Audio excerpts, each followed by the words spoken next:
if I'm just trying to adjust myself to a few notices that I'm getting here. I hope that now everything is working regularly. Again, let me repeat this because it was a bit confusing because of these notices. Their weapon is our values because they say you cannot at the same time keep your values and make it unacceptable for us to destroy you. You have a choice between letting us destroy you, capitulating to us, and doing something that will destroy your own values.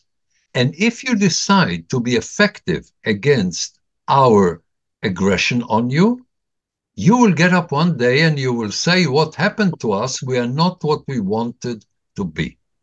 And the challenge that Israel is facing now, and I think it's not only Israel, it is Western civilization, pluralistic civilization.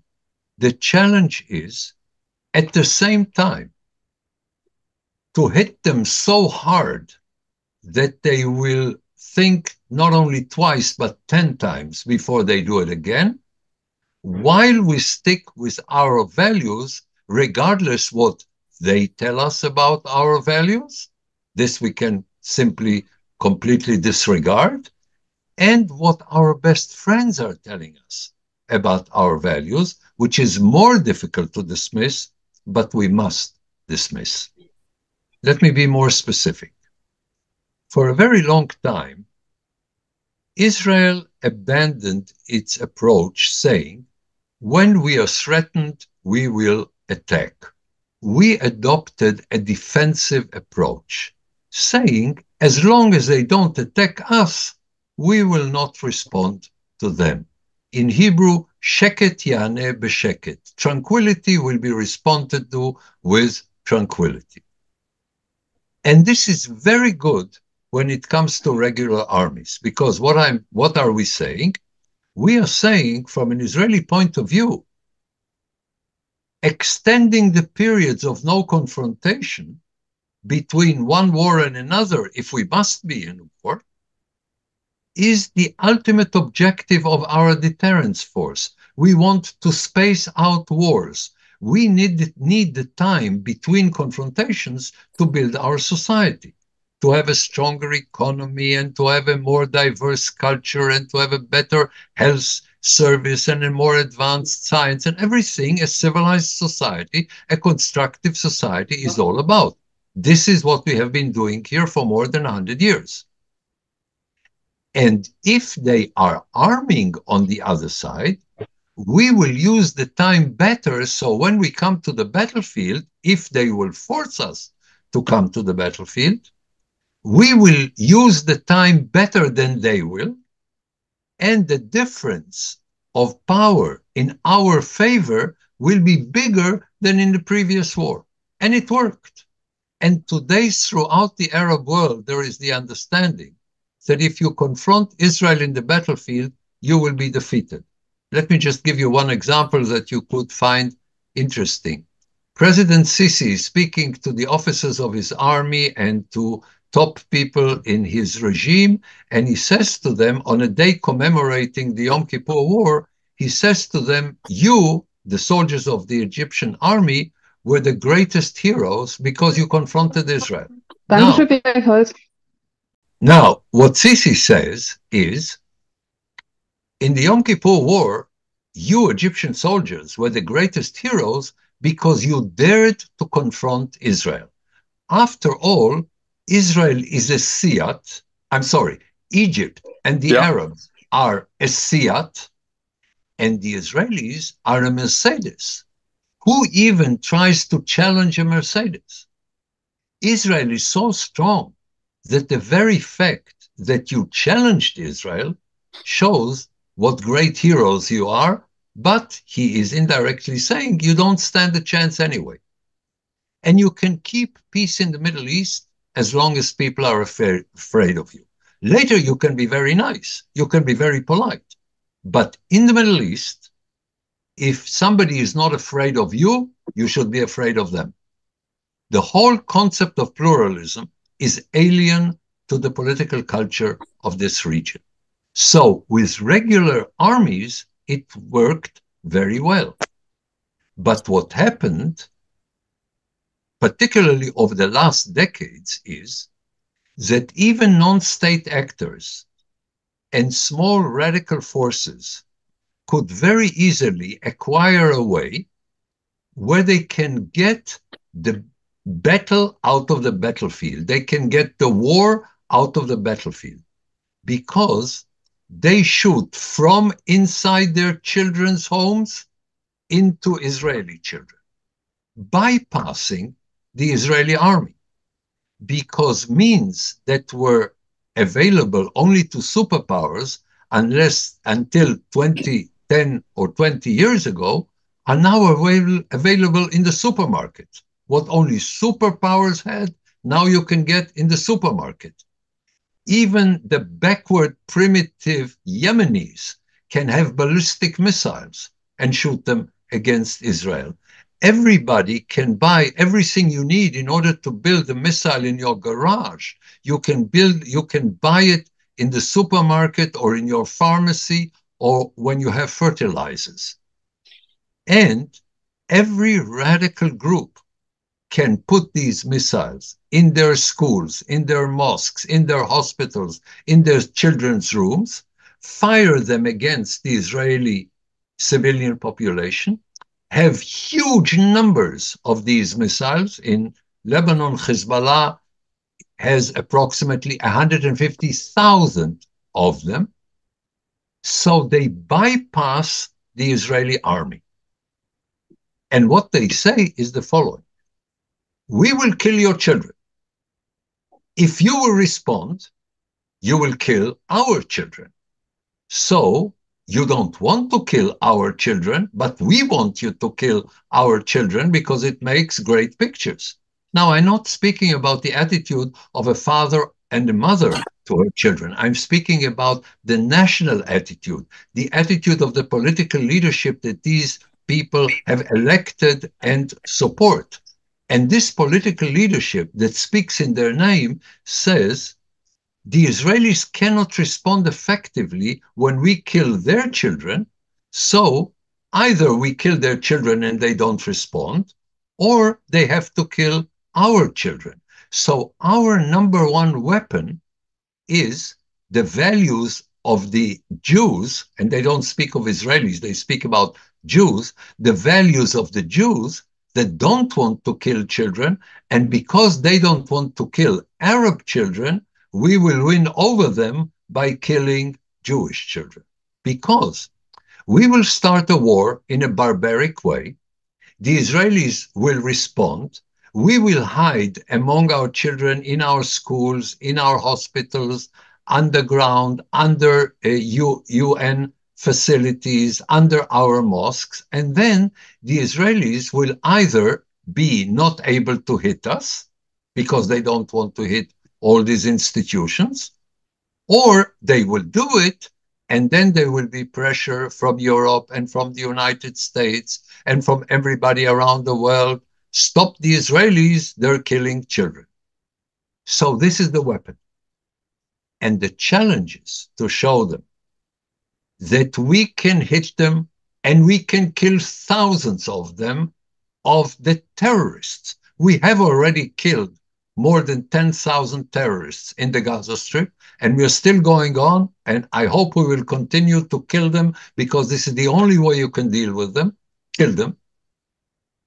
And unfortunately, there is also collateral damage. By the way, on a much lower scale than Americans and British and other civilized societies have when they have to conduct urban warfare. But there is an enormous pressure building on Israel, including the President of the United States that was very supportive of Israel, but basically says, look, tens of thousands of people are killed in the Gaza Strip, you must stop this war. And if we stop this war, and Hamas is not defeated, and Hamas can reestablish itself, since they don't care anyhow about their people being killed, since they expect anyhow to live a parasitic life like the Palestinian people is living for 100 years and getting billions of dollars, and everybody feeds them and everybody supports them and everybody gives them money that they then use for war against Israel.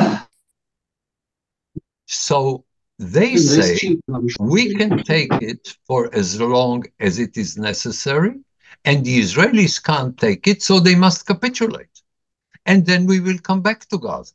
And then we will attack them again. But more than that, we will make them evacuate their population from the border settlements. And there is nothing they can do because we can always come back and we don't care about our children. So first, the area around Gaza will be evacuated, and then Ashkelon and Ashdod, and then people will come to Tel Aviv, and we have hundreds of thousands of missiles where we can do it to Tel Aviv, and finally Israel will not be there. So if Israel is stupid enough to stop the war now, and I don't think anybody in Israel of any significance is stupid enough, irresponsible enough, criminal enough to stop the war now. But if Israel would have done it, this would be the beginning of the end of Israel. So they finally found the ultimate weapon, they think. And the ultimate weapon is not a big Arab army, and not hijacking aircrafts, and not killing people at the Olympics, as they have constantly tried. The ultimate weapon is to use our values against us. And this is what is now at stake. And the question is not only for Israel. Every civilized society must demonstrate to barbarians. And when I'm speaking about barbarians, I'm not only speaking about Hamas committing these atrocities. I'm also mentioning the fact that more than 70% in the Gaza Strip support Hamas, and the action of Hamas on the 7th of October, 86% in the West Bank, even higher than in the Gaza Strip, support Hamas in what they did on the 7th of October. If we let them have a state in the West Bank, they will do the same in the West Bank 100 times the scale of the Gaza Strip. And we will have the same problem if they have a totally sovereign state where they say, we will do that to the Israelis. And unless we demonstrate to them that even by their standards, they cannot take the consequences of it, Israel is doomed. And I think the overwhelming majority of Israelis understand it. There is a very, very wide consensus in Israel saying, whatever happens, we will take the war as far as necessary to demonstrate to them that they cannot afford it even by their barbaric standards. And the only way to deter Hezbollah from doing 100 times what Hamas did, because they have the capability to do 100 times of what Hezbollah did, the only way is to tell them, what we are doing now in Gaza, we will do in Beirut. And in the Middle East, this is the only way you can speak to radical enemies. And here is a very interesting paradox that we will discuss a little later. Most countries in the Middle East want us to succeed. In other words, it is absolutely necessary that Israel is successful in this war, not only for Israel, but for Egypt, and for Jordan, and for Morocco, and for Saudi Arabia, and for the United Arab Emirates, because they all understand that the barbarians of the Muslim Brothers, Hamas is a Muslim Brotherhood organization. If the Muslim Brotherhood barbarians can demonstrate to public opinion in Egypt, and in Jordan, and in Morocco, and in Saudi Arabia, and in the United Arab Emirates, that Hamas can be both barbaric and successful, both kill Jews and get away with it, then the Muslim Brotherhood will take over Egypt and Jordan and other Arab countries in the region. And if they take over Egypt, we will have regional wars led by Egypt. In the beginning of this millennium, we were in a position where the Muslim Brotherhood for a short time was in charge in Cairo, and luckily President Sisi removed them from power. Otherwise, we would have had a perpetual war with all the region. So if you want to prevent a Middle Eastern regional war, if you want to prevent a catastrophe, the Arab states want us to defeat the Muslim Brotherhood as much as Israel needs to defeat the Muslim Brotherhood. So it's not just an Israeli concern. It's only not just a concern of democracies who have to realize how important it is to defend themselves against barbarians. It is also, if you want to save lives by preventing a regional war, that you have to encourage Israel to continue this war until we can levy a cost from Hamas that even Hamas and the Palestinians cannot afford to take. Let me take it to a broader perspective in the West. When you have these dumb and immoral progressives, not only stupid, but also immoral progressives, who have their views reflected in American campuses, not all of them, but unfortunately some extremely prominent campuses in the United States, with a simple-minded, immoral approach that basically gives credit to barbarians and undermines civilized people, because they believe that civilized people are not perfect and therefore they must practically support the barbarians. This is what we've seen in Harvard. This is what we've seen among the progressives. This is the simple-minded approach saying, wars kill people, let's stop the war, it will stop killing people.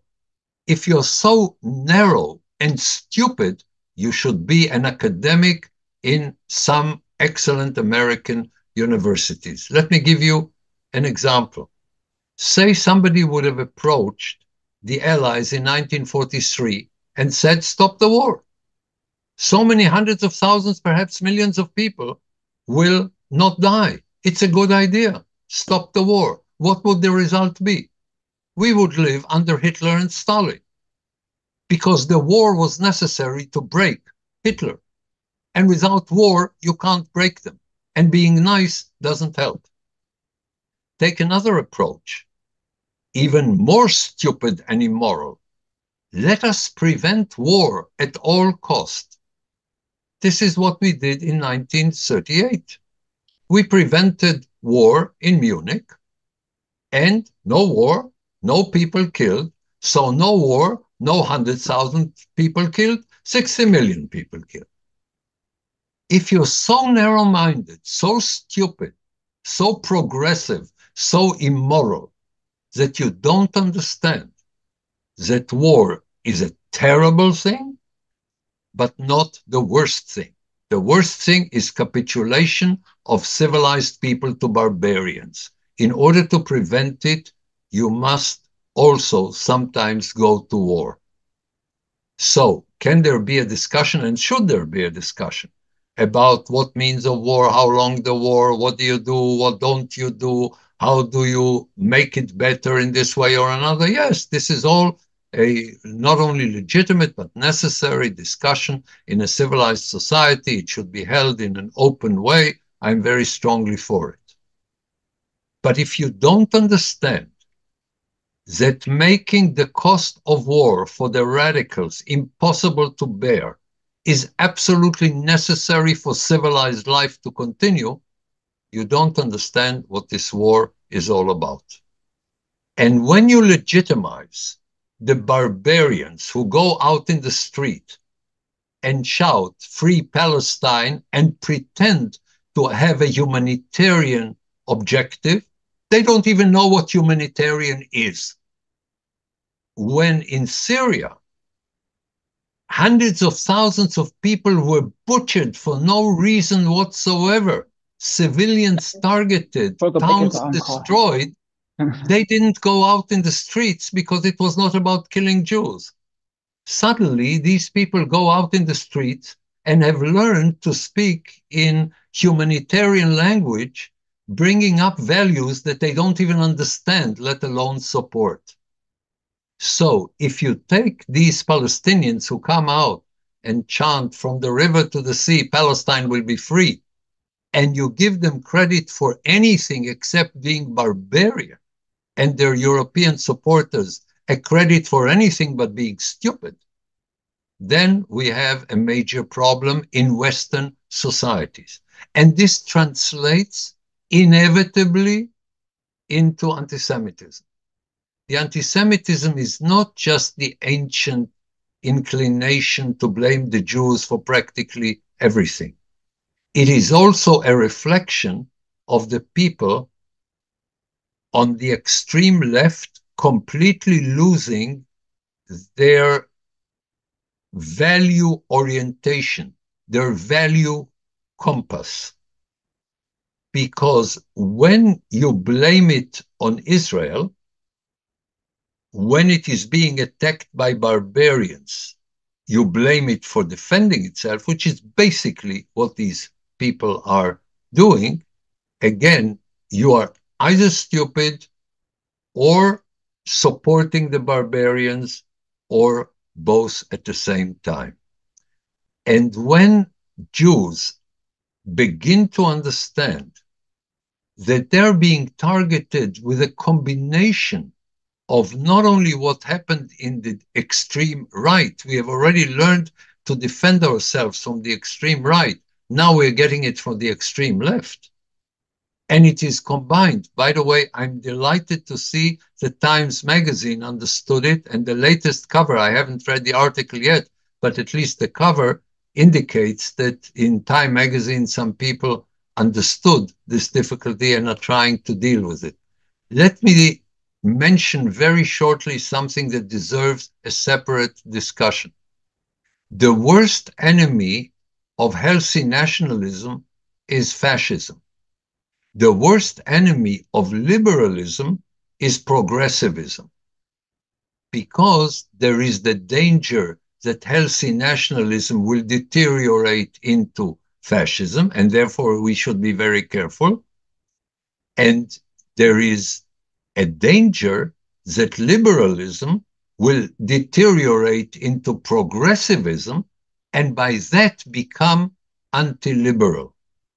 I don't know if some of you are old enough to remember Adlai Stevenson, the ultimate liberal spokesman in the United States in the middle of the previous century. I have a great quotation from Adlai Stevenson. He said, "Power corrupts. Weakness corrupts absolutely." And I think, by the way, he also said a liberal is a man with his both feet firmly planted in the air.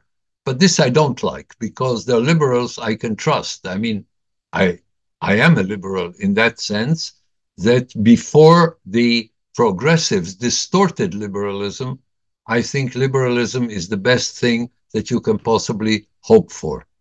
Now Israel is threatened by people in Europe who are against it, both from the extreme right and from the extreme left, and we should be careful against both of them.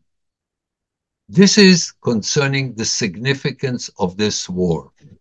If Israel cannot get most of its objectives, there is a problem to every civilized person to defend himself against barbarians.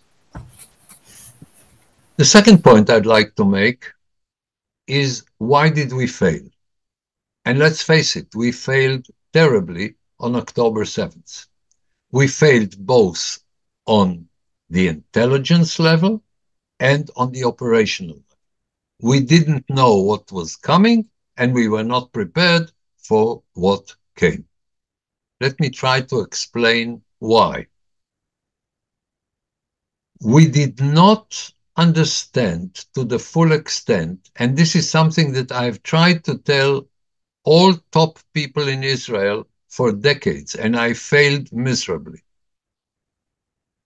We did not understand that when it comes to Palestinians, the whole idea of let us improve their life may at the most give us a very short interval before they do what they really want to do, namely to kill us, even if this is something that will harm themselves.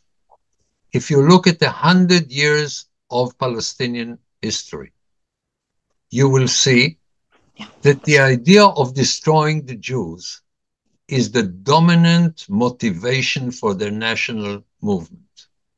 For instance, they have no other role models than terrorists who killed Jews. Their schools are named after them. Palestinian children, not just Hamas, Palestinian children are told by their mothers, by their kindergarten governesses, by their teachers, by their poets, by their writers, by their political leaders, by practically everybody, that the very existence of Israel is illegitimate, that we are a product of British colonialism, that there is no Palestinian people. If you want, listen to the latest statement, the latest speech of Abu Mazen, of the president of the Palestinian Authority. If anybody is interested, I can send you a link. You can listen to it with English subtitles. It is unbelievable. 100% of what a Palestinian gets throughout his life is the story about how Israel is illegitimate and how the only hero that you should have is somebody who killed Jews. And according to the number of Jews he killed, he is also being paid monthly as the top priority of the economic consideration of the Palestinian Authority. I'm speaking about the so-called moderates, let alone Hamas. And whereas Israelis understand that ideologically the Palestinians are committed to the destruction of Israel and to killing of Jews, and today, after we have lost the illusions of the Oslo process, most Israelis don't believe anymore that you have a Palestinian partner for a historic compromise. And I say this with great sorrow because I'm trying to get out from the overwhelming majority of the Palestinian territories. I've tried to do it since 1967, not because it will bring peace, not because the Palestinians deserve it, but simply because I don't want to be contaminated by occupation. And I am sorry to report that you never had, you don't have, and I don't think we will have in the near future, a Palestinian partner for a historic compromise.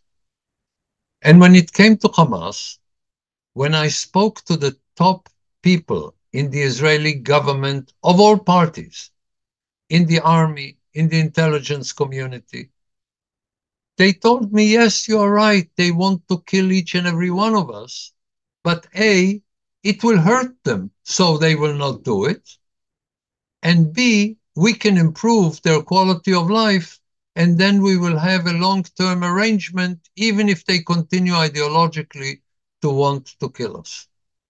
And we have not learned for 100 years that all these hopes, again and again and again and again and again and again, are confronting realities. Palestinians do what causes them the worst damage. They do what is bad for them. Hamas did now what is bad for Hamas. The Palestinians in 47, 48 did what is bad for the Palestinian people. The Palestinians did it in the Second Intifada. They're constantly doing the assumption that they will do what is good for them based on our values is denying the fact that we are facing a people that comes with other radicals in the Arab world, that comes from a different value universe than we are coming. It is a different value universe. It is unpleasant to say we can cheat ourselves as much as we want. We can listen to Palestinians who either reflect something that they cannot say in public or come to cheat us as if they have adopted a similar value system. Some of them seriously mean it, but have no role whatsoever. Let me give you an example. The Palestinian Prime Minister, Salam Fayyad, one of the finest people I've ever met, a nation builder, the best Palestinian the Palestinian people could hope for, never had more than 2% support of the Palestinian people. The Americans made him prime minister by giving a lot of money to the Palestinians. He is today in Princeton in the United States. I met him a few weeks ago. We spoke a few days ago. I have great respect to the guy, one of the finest people I've ever met. He never had more than 2%. You know what? If he has tremendous success, he will have the support of 5%, of 10% of the Palestinian people. He cannot be a Palestinian leader. A Palestinian leader are barbarians, either like the Mufti, the pro-Nazi head that they had, or the barbarian Arafat, or the primitive Abu Mazen. This is the kind of leadership that they can have. These are the kind of people they support. So, when you say they want to kill us, but they won't do it because it will be against their best interest, look at the fact that these people are doing what is bad for their interest for 100 years. So this is not something that is exceptional. This is the reality. And I think Israelis understand it now, and therefore, whatever arrangement we achieve, we must have the ability every time that they're preparing the next terrorist attack on us to go into their cities and to kill them there. Because if we don't kill them in Nablus or in Khan Yunis, they will come to kill us in Tel Aviv. Can you do it with a very, very low number of innocent people being hurt? Yes, we've done it for a long time. Is it a solution? No. Does anybody have a solution other than a fantasy of a solution? No, this problem doesn't have a solution. You have to learn to live with problems that don't have a solution. The difference between operationally thinking people, like we have very good in the Israeli defense establishment, they think in terms problem, solution. If you want to think strategically, you ask yourself, what is the response that in a situation of no solution will produce damage control and perhaps over time will make the problem smaller? If you cannot think strategically, become an American diplomat or an Israeli chief of staff. Unfortunately, we have this problem on both sides of the Atlantic. People who think in terms of solutions instead of strategic terms of responses. Let me be very short on two more issues.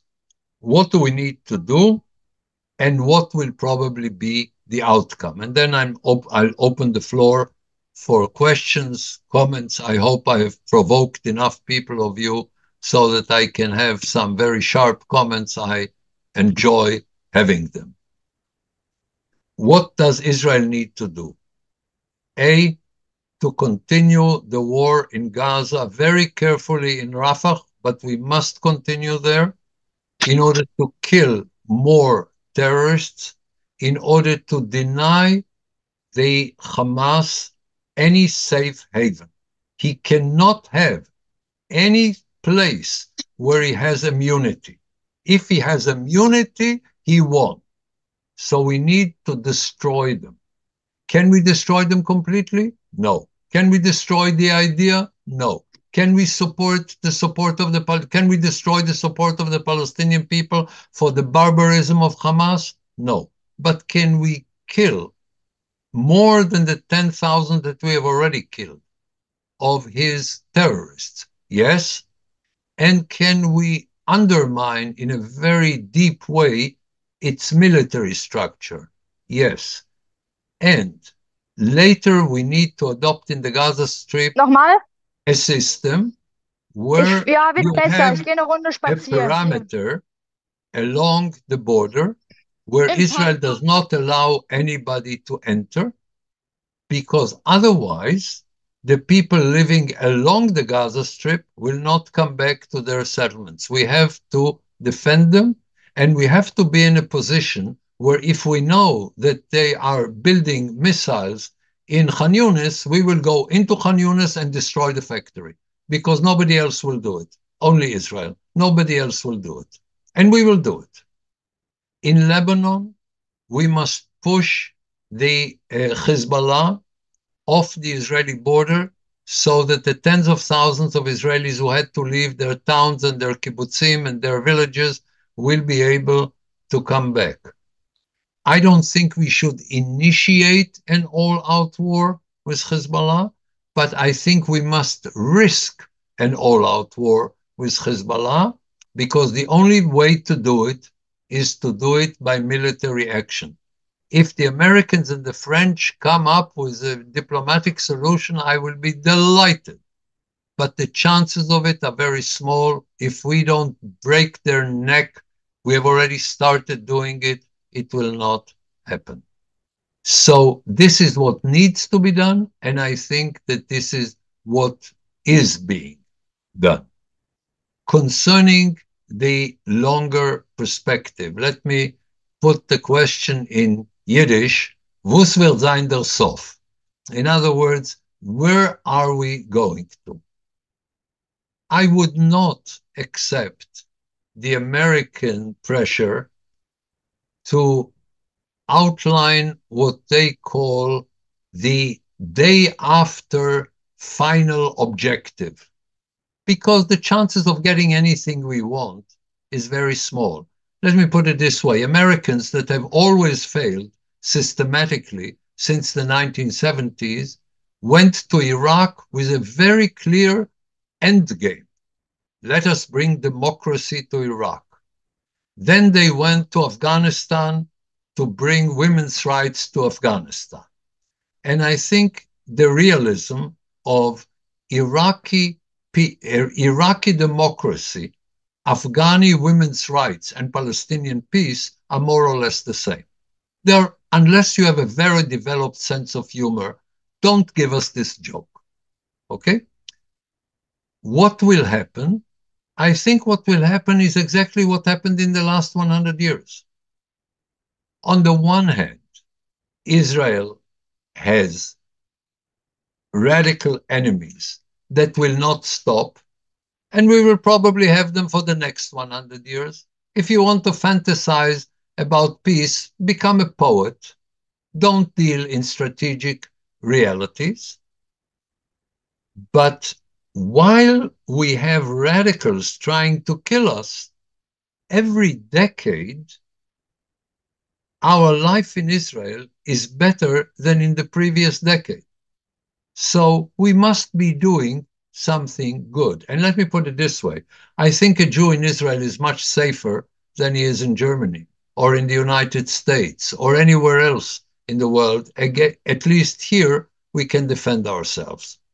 And the overwhelming majority of Israelis think that we have a good life. And if somebody doesn't like it, he can go fly a kite. I'm not very concerned. Let me end with three very, very optimistic predictions. First of all, only a year ago, Israelis were bullshitting about the Israeli society dismantling. No solidarity. Everybody hates everybody else, including my best friends, came out with this bullshit.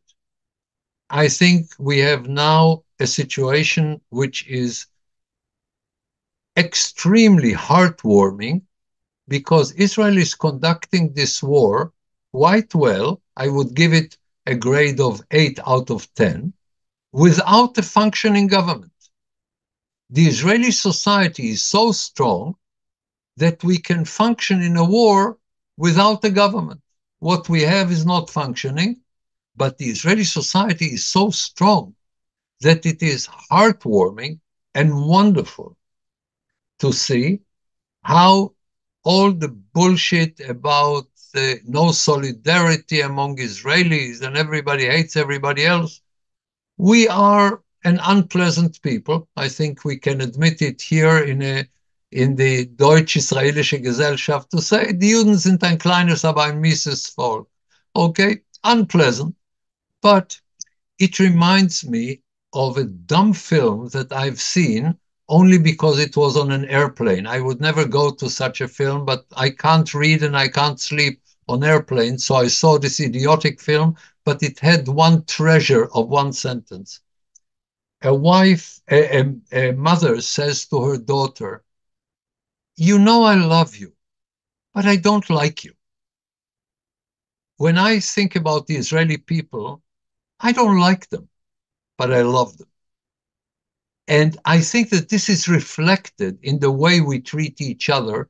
You can't sit before Israeli television today and keep your eyes dry, not only because of the fallen soldiers, but also because you're so emotionally attached to the deep solidarity of the Israelis. And I mean the real Israelis, excluding the ultra-Orthodox and the Arabs, okay? I'm speaking about the people who make Israel, namely the Israelis with the exception of the ultra-Orthodox and the Arabs. So that's one good news for me. Second good news, our situation in the Middle East has never been better than today. Everybody curses us, everybody needs us. Arab states are not willing to be nice to us and accept us. They understand that facing their two most important enemies, namely Iran and the Muslim Brothers, Israel is the only country they can trust.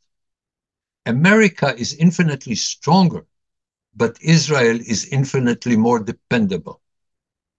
And I have traveled recently in the Arab world quite far, and I only came 3 days ago from a meeting with 400 Arabs from throughout the Arab world. I'm telling you, it was never as good as it is today. By the way, let them curse us. I don't care, as long as we cooperate. I told a very prominent person there, I don't want a Catholic marriage. I want a lover, okay? And I want us to be your lover, and you will be our lover, and we will have fun. And that's much more important than loving each other in public. We don't have to do anything in public. We can cooperate, and this is 100 times more important. Let me just give you one example.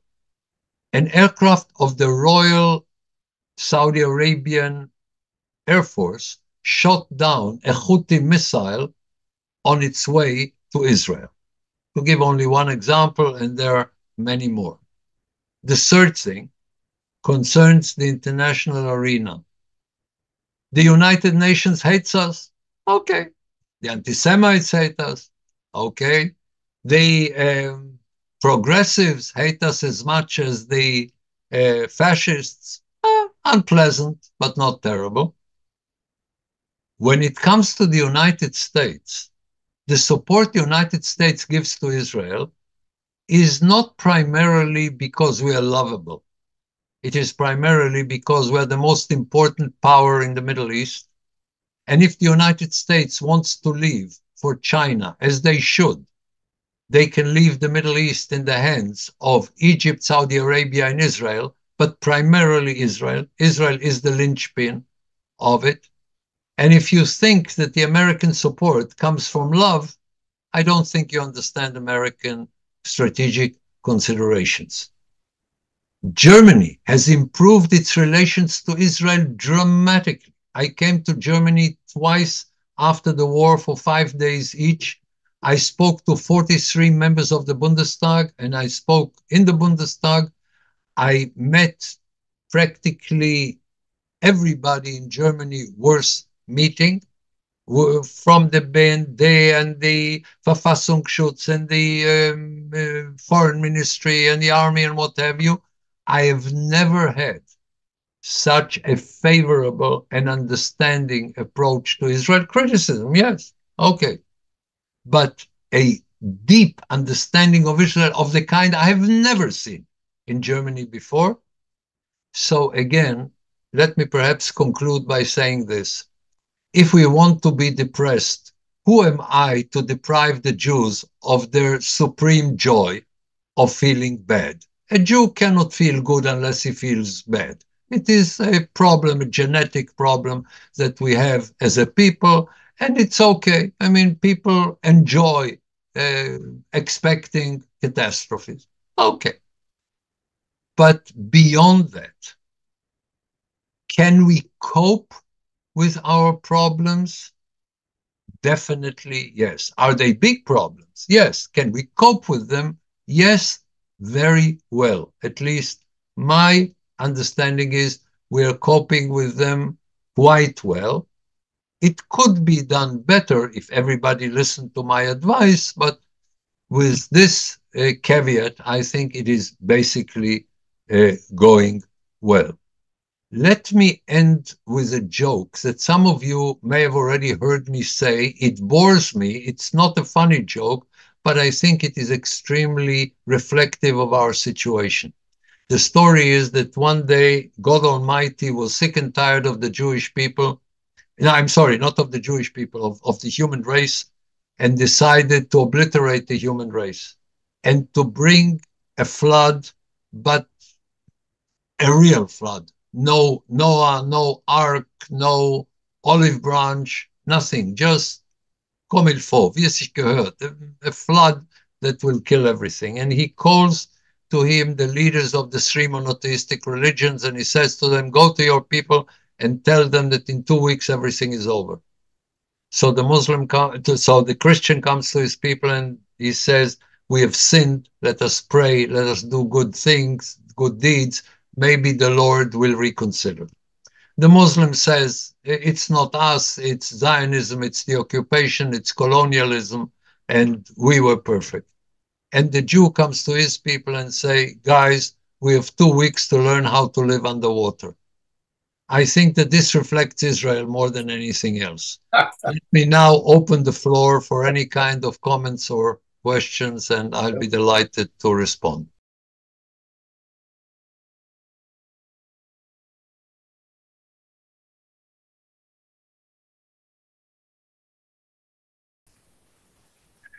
Ja, also die Frage, wie wir Antisemitismus bekämpfen, das ist natürlich sozusagen eine große Aufgabe. Ich glaube, wir haben gesehen, dass jetzt in dem Tsunami des Antisemitismus, der dem 7.10. folgte, dass wir mit dem, was wir in der Vergangenheit gemacht haben, zumindest keine Tiefenwirkung erreicht haben. Und da, glaube ich, liegt es unter anderem daran, dass die Aufklärung über Antisemitismus oder die Bildungsarbeit dagegen allein auf die Shoah sich konzentriert hatte, was zugleich eine Entlastung für eingefleischte Antisemiten gab, die gesagt haben, na, Nazis sind wir nicht, das mit den 6 Millionen toten Juden, das fand ich auch zu viel.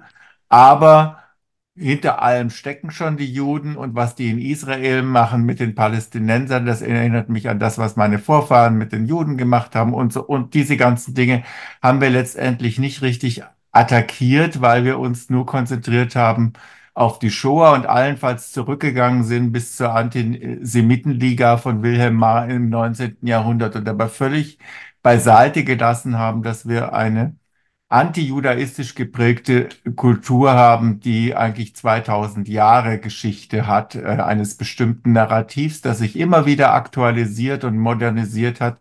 Und ich glaube, wir müssen letztendlich bei unserer Bildungsarbeit hier tiefer gründen und tiefer graben. Das andere ist sicher, wir leben in einer Zeit gerade aktualisiert durch die postkoloniale Studiendiskussion, und vielleicht auch ein bisschen inspiriert durch unsere Art, wie wir mittlerweile hauptsächlich kommunizieren über die sozialen Medien, wo dichotome Weltmodelle eine hohe Plausibilität und eine hohe kommunikative Praktikabilität haben.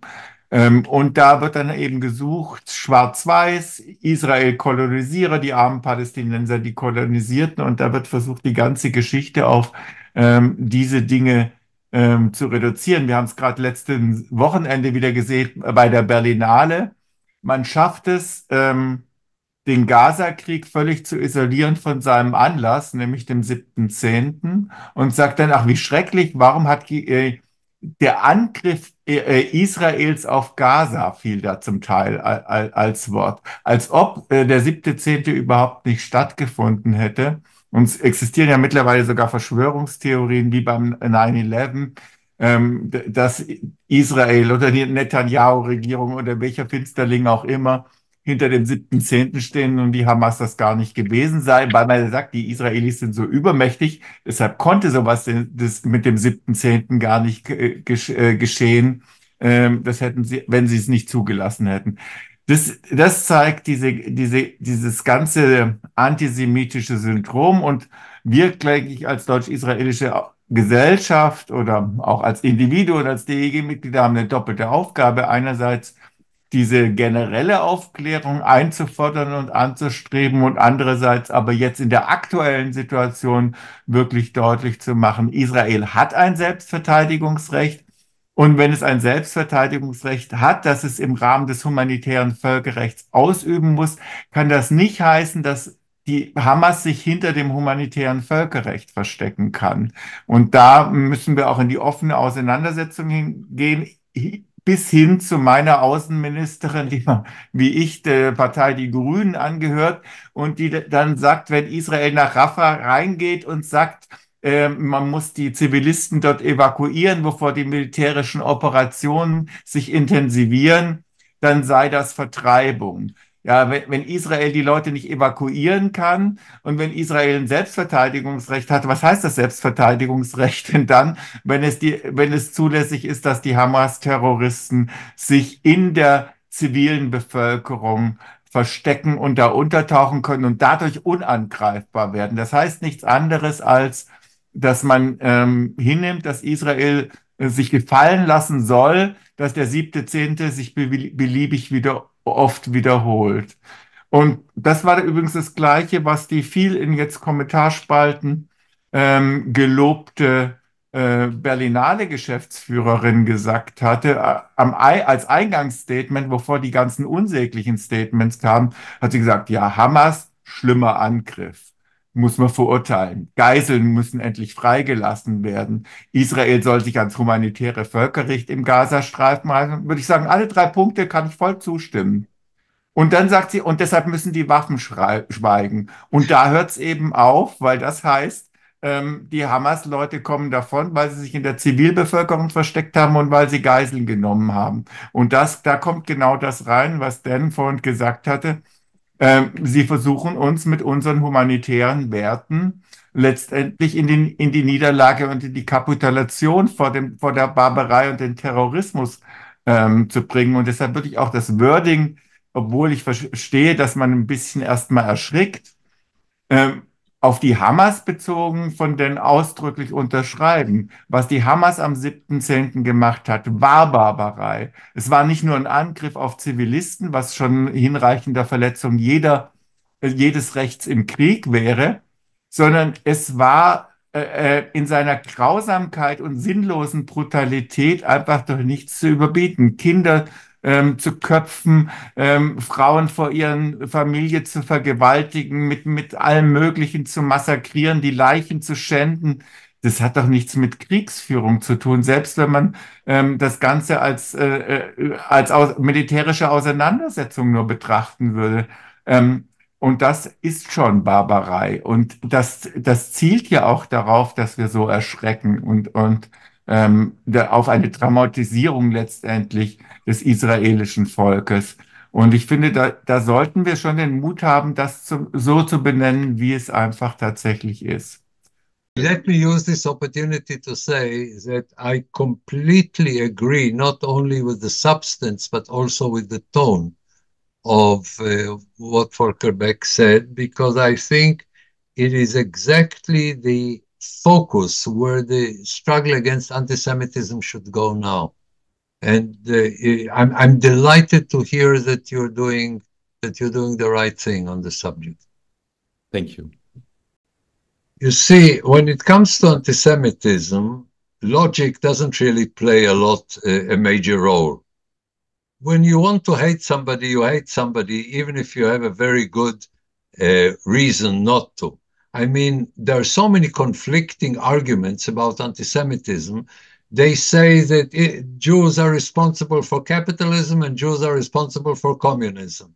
They're responsible for having too much and for having too little. It doesn't really matter. I mean, one of the things I think most of us learn in our married life is that complaints and facts are not related to each other. I think that every husband listening to me now will recognize what I'm talking about. Let's forget about making rational argument as a major instrument. I'm not saying we shouldn't make them. I'm not saying that the small minority will not be convinced of them. I'm saying that when you look at the overall motivation for anti-Semitism, the reasonable arguments really play a very minor, if not negligible, part. Thank you very, very much, Dan. It was a pleasure speaking to you. Thank Take you. care. See you soon, I hope. And einen schönen I Abend. hope you've recorded it. Have you? I have. Very good. So send me a link. We will. We will make it available. Vielen Dank Ihnen allen. Einen schönen Abend. Toda Rabba. Thank you. Bye-bye. Bye-bye. Thank you. Thank you. Goodbye. Goodbye.